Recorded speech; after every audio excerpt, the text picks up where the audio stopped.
Hello. Thank you for watching Taxpayer Alert. I'm Al Segalla. I'll be your moderator. And I'm also president of the Calaveras County Taxpayer Association.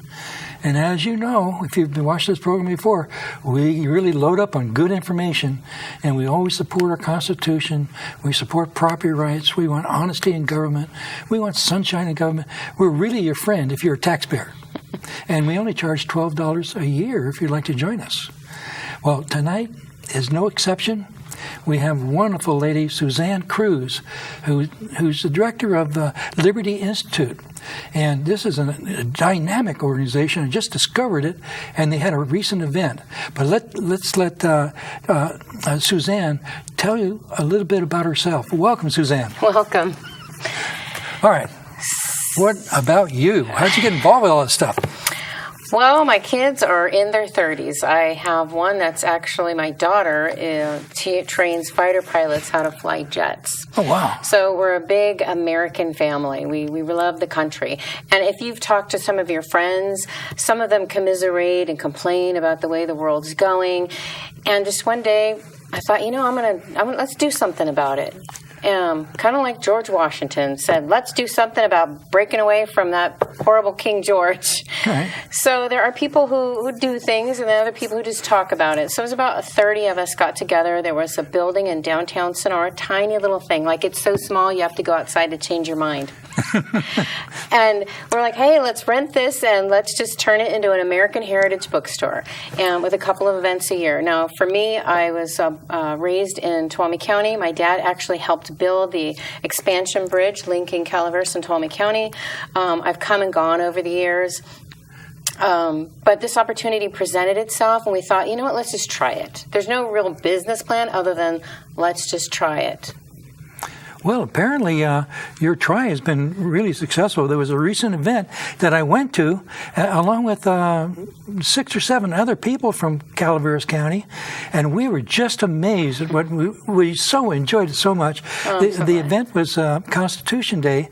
Tell us about the event. Okay. Thanks for coming, by the way. Loved your support.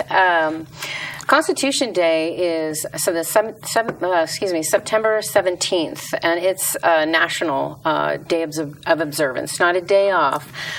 But what we had done is went through the calendar, and we thought, what are some really big events that get ignored? And President's Day, for example, one of them, they always say like they're mattress sales. I'm like, President's Day is not about mattress sales. President's Day is about Lincoln and Washington. So that's one. We did Flag Day, and then, of course, Constitution was our third and final one for 2018. And it was a lot of work, but we made sure, and we had a catered meal for the kids, which was historically based. So it centered around the Constitution when it was ratified, 1787, which was colonial times. So it made it not political. And we've become a country that's so polarized, right, left, Democrat, Republican. And whenever you get lost in life, what do people always tell you? Go back to your roots. Go back to your roots. And so that's what this is about.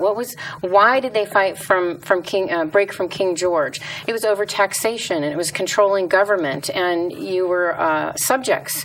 And when the Declaration of Independence was read, we went from being subjects to citizens. Huge difference.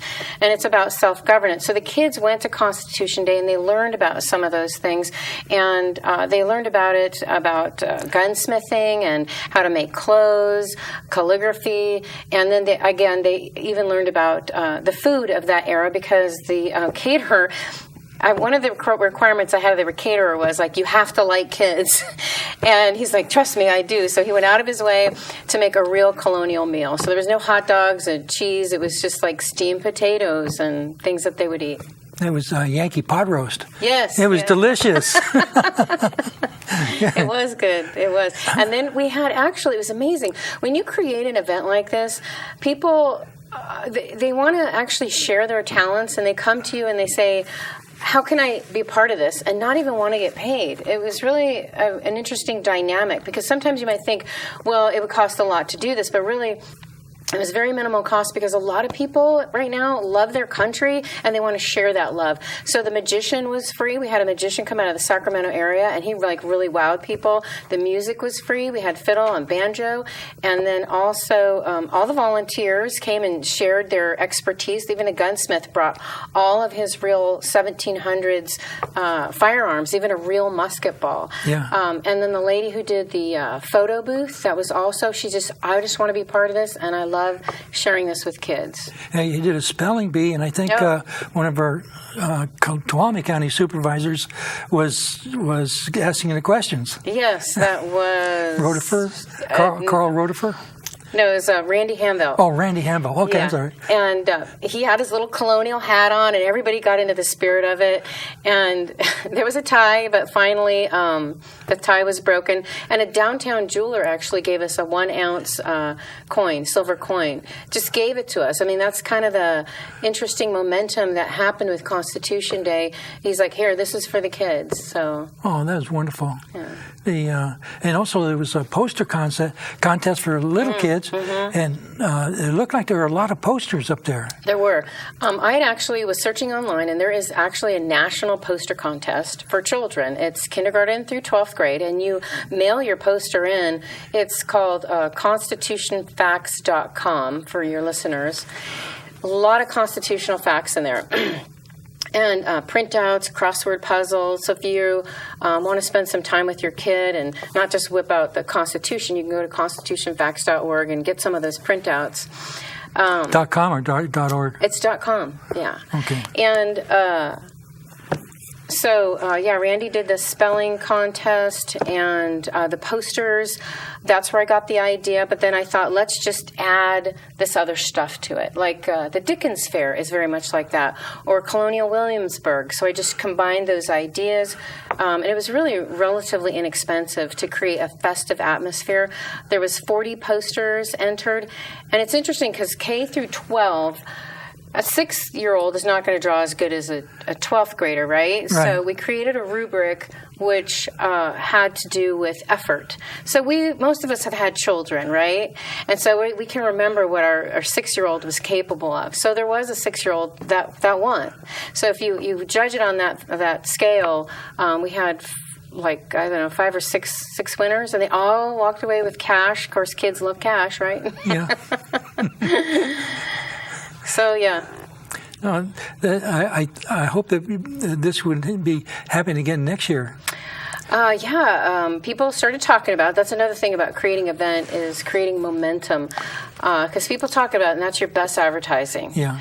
And I think the Veterans Helping Veterans, there's a group. They said they want to be part of it next year. Good.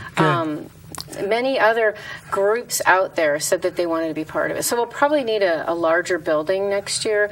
But we had it at the Opera Hall. If anybody's been to the Sonora Opera Hall, it's just charming.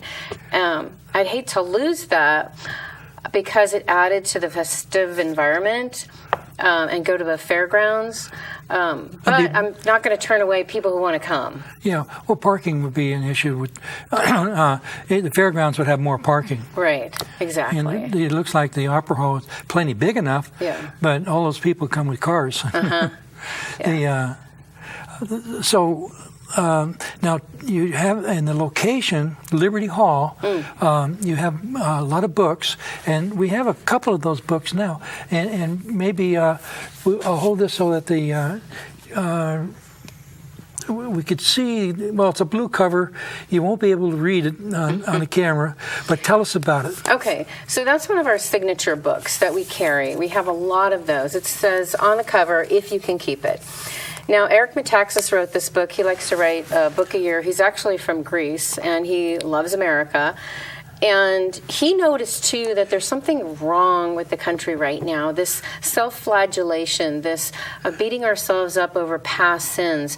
And although it's correct to look at your past sins and go, okay, I'm not going to do that anymore, but to continually berate yourself for it is not healthy, not for an individual, not for a family, and not for a country. And the title, If You Can Keep It, is a very famous line that Ben Franklin said when he came out of the Constitutional Convention in 1787. If you remember your history, it was, we had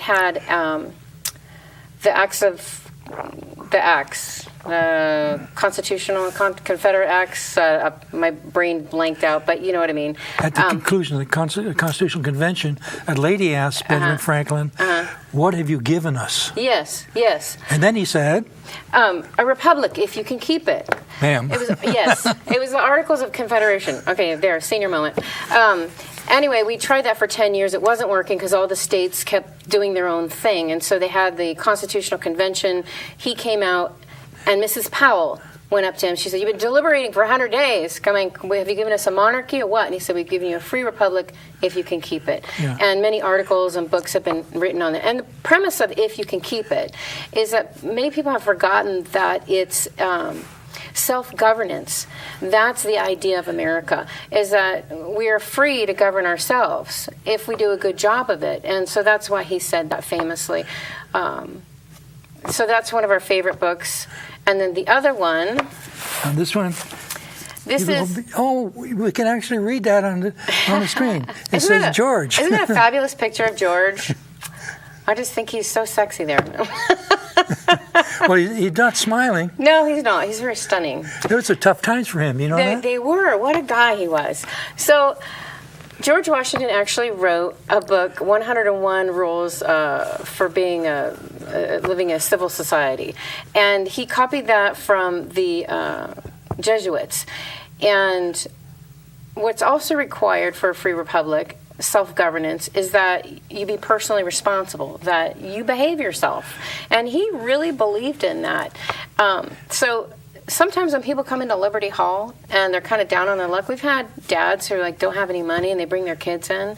We're like, here, have the book, take it. Right. So that's where your donation dollars go, is that not only to keep Liberty Hall open, to pay the rent and the electricity, but we're an American Heritage Children's Literacy resource center. And we give books to underprivileged kids and adults, and they walk away with a lot of books. So that's the way to spread the word, because we're a not-for-profit. Right. So if you and everybody like you is successful, our children and their children will live in a free, independent republic for many, many years in the future. Right. If we're not successful, we'll lose it. Right. And that's why stories are important, because stories galvanize us. In fact, if you've talked to anybody who works at Disney lately, Disney is really big on sharing the Disney story about Roy and Walt and how they came from nothing and they built that empire. Corporate stories are very big because they've realized that stories is what unifies us. Right. Even a lawyer will talk about the persuasive power of a good story. And we've forgotten to tell our children these stories. So people might say, well, I have a Kindle, but you know what? There's nothing like picking up a book and having a child on your lap and that's a children's book. Yes, and turning the pages, and it's a moment. It's not just even a book. It's about sharing a moment with your child about something meaningful. Yeah. It seems like now, if you've been watching this till now and you don't have your pencil, go get your pencil, because we have some websites you need to write down. Otherwise, this would be just 30 minutes. But if you write down that website and you go to these websites, oh, wow, a whole new world open to you of ideas and how we can have a better tomorrow. So get your pencil. Now, one of the things you want to write down is Hillsdale.com, where you can get a free 10-class course on the U.S. Constitution. It's free, and it's just wonderful. I've taken it, And it's a very good thing. And another one you want to write down is libertyinstitute.com. USA. Oh, Liberty USA? Liberty Institute USA. Oh. Then .com. Yeah. Somebody already had Liberty Institute. So I had to stick the USA in there. Okay. Now, sorry to foul you up there. libertyinstituteusa.com. Perfect. All right. Now, the next event coming up would be what and when? It'll be President's Day tea, and this will be our second time doing that, and we usually have it at Columbia Cates in Columbia. And we get a surprise visit from Martha Washington and Mary Todd Lincoln, and they talk about their husband's stressful time during these two great wars we had, the Civil War and the American Revolutionary War, and how hard it was for their husbands, while people enjoy a lovely tea presented by Columbia Cates in Columbia. Oh, we forgot to mention, at the event for Constitution Day at the Opera Hall, we had a wonderful speaker, an expert on the Constitution, and it was Congressman McClintock. Yeah. And he did a wonderful job. Didn't he? He made it really clear and concise what the purpose of the Constitution was and is.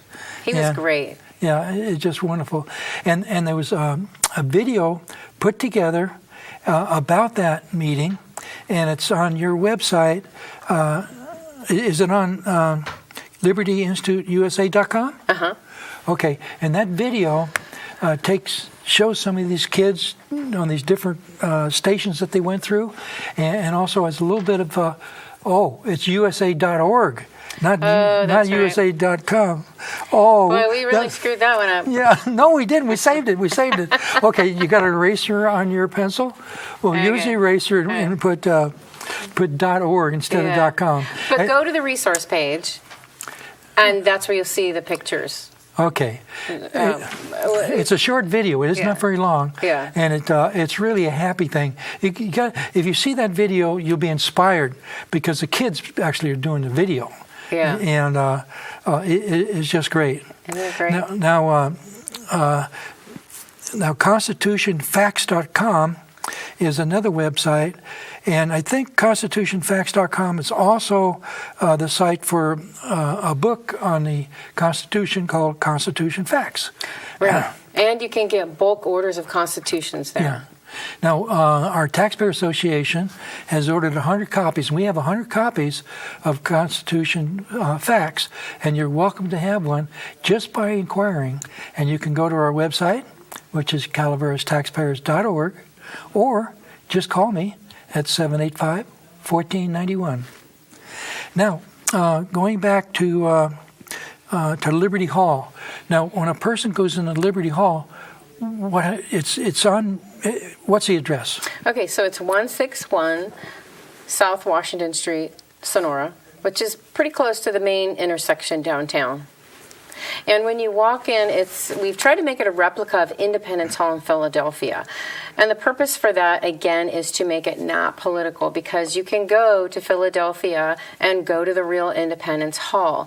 And our national history shouldn't be isolated to certain geographic areas. We believe that the national history, it's totally fine to have an Independence Hall in the middle of California, because it's all of our history. Right. So a mural was painted on the inside that looks like Independence Hall. There's a table similar to this with the green cloth on it. If anybody has been to Independence Hall, they've got the green tablecloth, the 2 candlesticks, a quill pen holder, and we've got a copy of the Declaration of Independence, and families can come in and learn how to write with a quill pen. And it might seem a little gimmicky, but in a way it's not, because as the child is learning to write calligraphy, cursive, their parents and them have a constitution about the Declaration of Independence and how we became a nation. So it's an experience, not just a bookstore. One of the things it's so exciting about our Constitution, it's a moral document. It's more than a plan. It's not a plan for how government will control people. Right. It's a plan that allows people to not be controlled by government. Right. It has checks and balances, and it's just so beautifully put together. They've looked over all of human history, going back 5,000 years. Yeah. Some people say it's a 5,000-year leap. And the part of our law is called common law.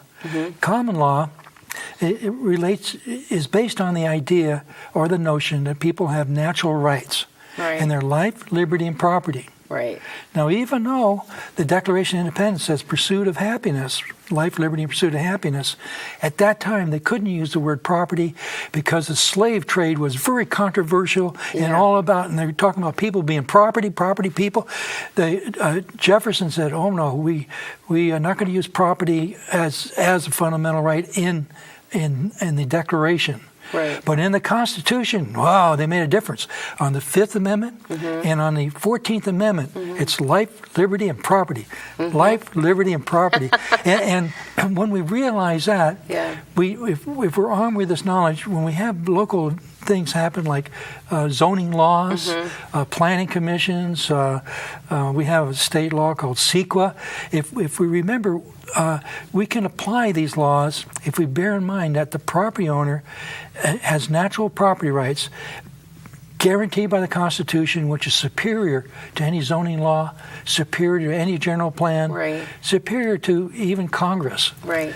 And if we bear that in mind, we can really stay out of trouble, and then people can use their property. They can't hurt other people or hurt the public, but they can use their property in peace of mind, and we prosper. And that's what excites me about the Taxpayer Association, excites me about our Constitution. It just looks like there might be a better way for tomorrow where our kids can live in a free society. If they value it. And that's what this is all about, is just getting them to understand the people who died to get them these rights. And once you lose it, it's hard to get them back. So we're really a good news. We're both in good news business. Our taxpayers are trying to keep our taxpayers healthy, and you're trying to keep us a free country. Right, exactly. We all have a job to do. So don't think that your job is insignificant. I think some people wish they could do more, but every volunteer that helps us run the hall or helps us put on great events like Constitution Day, even if you could just hand out pencils or pens or get somebody some water, it helps. It really does. We did do about 8 years ago Constitution contest. It was a competition, a composition contest on the Constitution. Oh, okay. Yeah, and matter of fact, a former chair of the Democratic Party was our webmaster to put this all together. Oh, wow! And she was wonderful. That's great. It was non-political. That's great, because you have to get people back to their roots. What was this all about? And keep asking them, why were these guys fighting King George? And get it away from the right-left issue. Yeah. Well, we had our winner receive the certificate in Murphy's, at the Murphy's Hotel, in a conference room upstairs, and it was a luncheon, and our guest speaker was also a presenter of the award, and there was a Congressman, Tom McClintock. Hey! What a small world. He loves kids. Yeah, he loves kids, and he loves the Constitution. He does. Yeah. He's a great speaker. I really love that guy. It's just wonderful. Yeah. And so we have, going back, if you haven't written down before, the Liberty Institute USA.org, not .com, and we have constitutionfacts.com, and that gets you to the Constitution little booklets that you can buy discounted.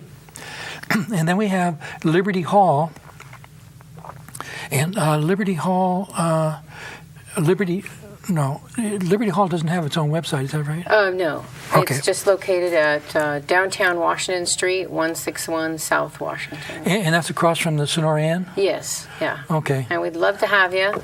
Got lots of books to read or buy. Oh, and another thing about these books, too. if you'll notice, it'll say $17.99, like at a regular conventional bookstore. But for us, no, you could say, you know what, I like this book on George. Will you take $15 for it? Yeah. Now they're brand new, but because we're a nonprofit, every book that you buy is a donation. Right. So that's how that works. All right. You don't charge tax. No, it's just a donation. All right. And then you have a lot more books than these two. We shortened it down to just these two books for this program. 30 minutes goes by really quick. Mm-hmm. How many minutes do we have? We got about four left. Oh, good, because I have a great story. Okay. So one of my favorite books in there is Molly Pitcher. Have you ever heard Molly Pitcher? Yes, I have. Oh, gosh darn it. No, that's all right. They haven't. Okay, so I was just giving a presentation, and that's one of my favorite books to bring for a presentation.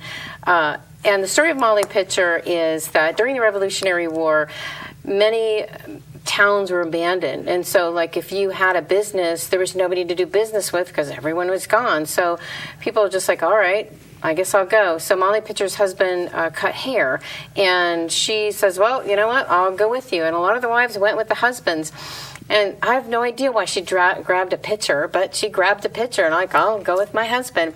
So they go out there onto the battlefield, and they're fighting old Cornwallis, and he gets knocked over by a cannonball. Now, he doesn't die, but he gets knocked over by a cannonball. Well, before that, all these poor men, we forget this, that have a musket ball ripped through your flesh, and they're laying and they're bleeding out. And so when you're bleeding, you get thirsty. And so the battlefield, you could hear these men saying, Molly, Molly, pitcher, pitcher. That's all they could say. And so she'd go get them a pitcher of water and give them some water at the last breath that they would take. Well, then her husband gets hit by the cannonball. She looks over. She sees the cannon is not manned. And so she just runs over there and starts manning the cannon and throwing the plunger down there. And somebody's lighting the fuse and just like, kaboom, kaboom. And Cornwallis is like, oh my gosh, who is that crazy woman down there? And he actually didn't show up the next day.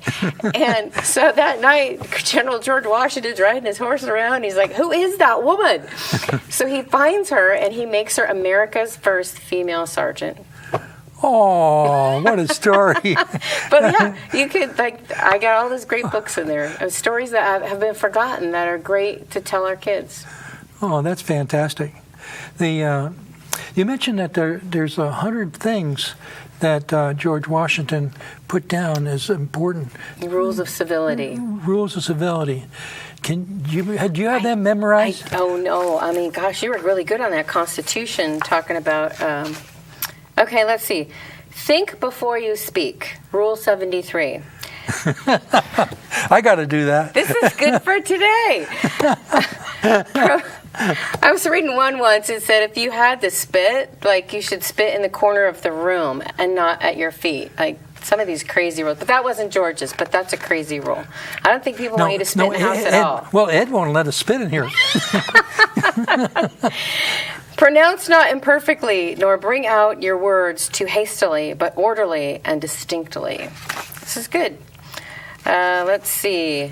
Associate yourself with men of good quality, if you esteem your own reputation, for 'tis better to be alone than in bad company. That's good. Good stuff. Undertake not what you cannot perform, but be careful to keep your promise. So that's George, 101 of those. It's kind of interesting that Calaveras Board of Supervisors has completed a rules of how to run the board meetings and such, and they're posting in the back of the room, and which nobody can read them. They're 26 pages, and it was suggested that they just narrow it down to large letters that says, do no harm, honor your agreements, and respect the rights of others. That's perfect. What and else we're do you so need? glad to have you. Thank you, sir. And thank you for watching. Thanks.